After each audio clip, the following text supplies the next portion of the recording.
Hey everybody, welcome to Mortgage Today for Friday, July 19th, 2024, and oh, what a day it was. UMBS opened up down 11 basis points in the first hour of trading. Stock futures were up 6.75 points. This week's bond rally hit a wall at the 3 p.m. close on Wednesday. There's a gradual upward pressure since when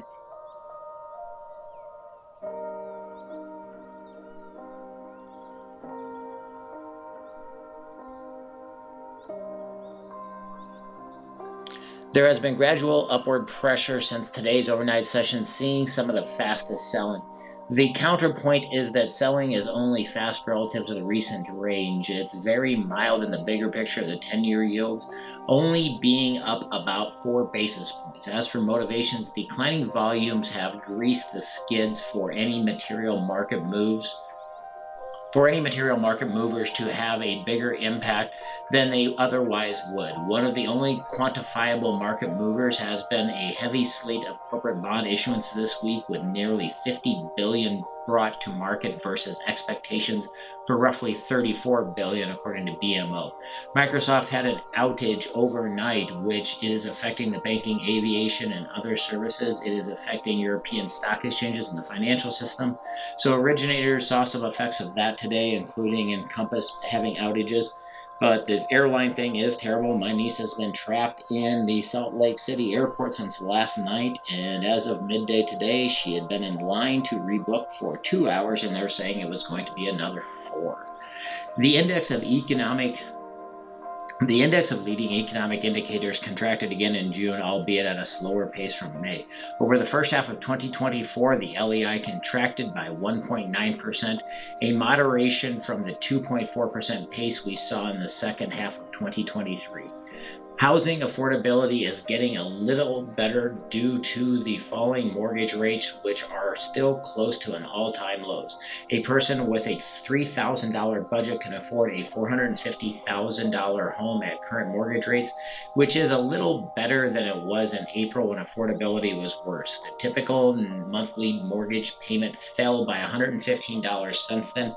We are seeing an increase in home supply, which is welcome relief to buyers as well, although there still isn't enough.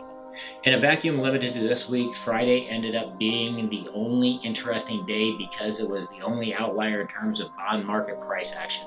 On the previous 4 days, the highest MBS price was within a 0.09 range, and the lowest price was within a 0.06 range. Lastly, the widest high-low range of the week was about a quarter point.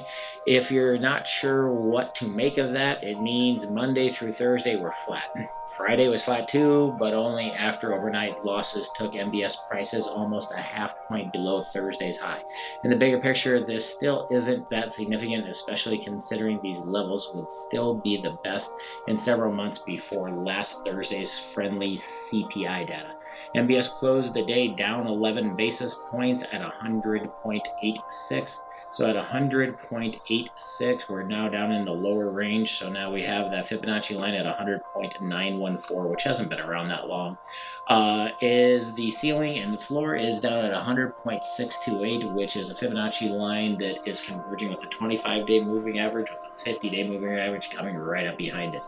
Next week, not much coming on Monday. Tuesday, we get a couple auctions.